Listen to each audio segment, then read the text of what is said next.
Y en esta pregunta también es una de las más comunes acerca de las etapas del camino espiritual. Estas etapas del camino espiritual las podemos sintetizar en tres etapas muy importantes. La primera etapa del camino espiritual es la etapa que podemos llamar del creyente. Esta es la primera etapa. En esta etapa el buscador espiritual está en una etapa donde está asociado y en cierto sentido apegado a alguna organización, generalmente alguna iglesia. En esta primera etapa el buscador espiritual está asociado con una organización. La práctica central es la oración.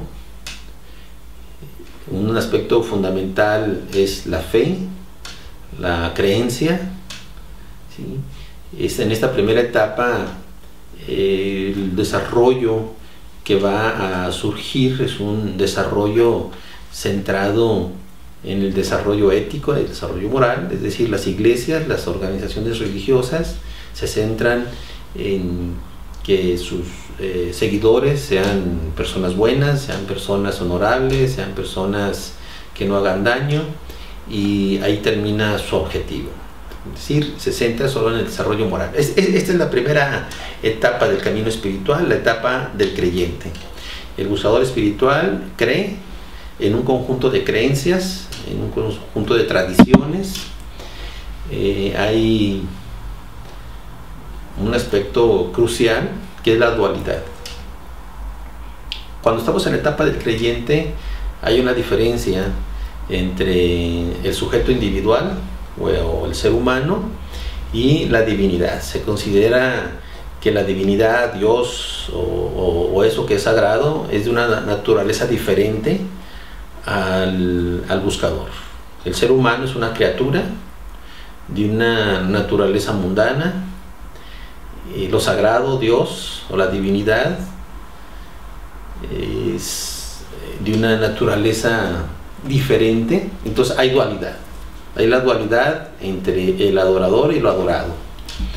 La práctica, repito, es la oración, y el creyente es un sujeto que sigue creencias, que cree en creencias, en la fe, en los dogmas, en las tradiciones. Esta es la primera etapa.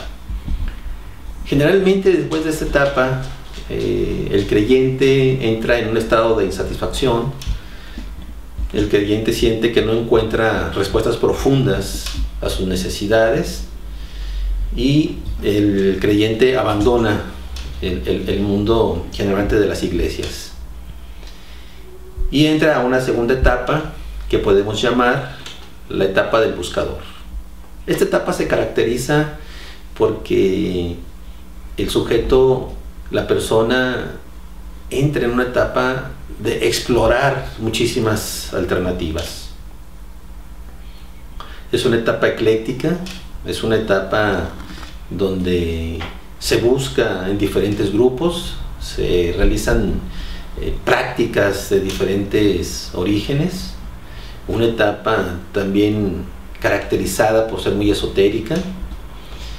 En esta segunda etapa del buscador se va a grupos, hay un descontento, hay una inconformidad, se deja un grupo, se entra a otro, se abandona a otro, se va a otro, se busca conocimiento, se busca información, se buscan alternativas orientales, occidentales, se buscan maestros, se leen libros. Es una etapa, como lo define este momento, de buscar. Es la etapa del buscador, porque las iglesias, el estar ligado a una sola fe fue insatisfactorio, se entra en esta búsqueda constante. Luego viene finalmente la tercera etapa, que es la etapa del meditador. En esta etapa hay un momento de discernimiento donde descubrimos que este buscar y picar en tantos lugares no conduce a nada, que lo que estábamos buscando afuera está dentro de nosotros. Entonces hay un momento de de pararse. Se detiene y se abandona la búsqueda en ese sentido, de buscar afuera, de buscar en sectas, de buscar en iglesias, de buscar desesperadamente en grupos externos. Y se cae en la conciencia de que la búsqueda es una búsqueda interior. Con esto termina la búsqueda tal y como la conocemos. Y empieza la verdadera búsqueda, o la etapa final. Es la tercera etapa, la etapa del meditador o la etapa del observador.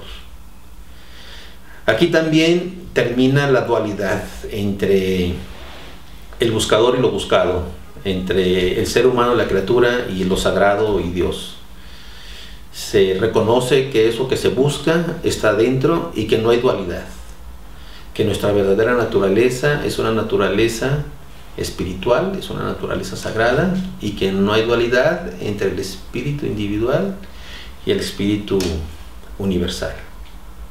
Esta es la tercera etapa y la etapa final, la etapa del meditador, donde hay un cambio de atención. La atención que estaba focalizada hacia afuera es una atención que ahora va a ir y se va a reorientar hacia adentro. El buscador ahora se convierte en un meditador. Si en la etapa 1 del creyente la práctica era la oración, en la etapa 2 era una práctica ecléctica, en esta etapa 3 final y última, la práctica central es la meditación. En esta etapa no solo hay desarrollo moral, sino también hay desarrollo de la atención plena y hay desarrollo de la sabiduría. Es la última fase. En esta última fase es fundamental la renuncia. Sin renuncia no hay vida espiritual real. Es decir, en esta etapa el meditador toma conciencia de que debe desestimar todo lo que no es beneficioso y todo lo que lo distrae, abandona prácticas e intereses distractores y se concentra en una práctica de atención plena sobre el sí mismo. Y esta etapa tercera es la que finalmente va a conducir a la realización o iluminación final.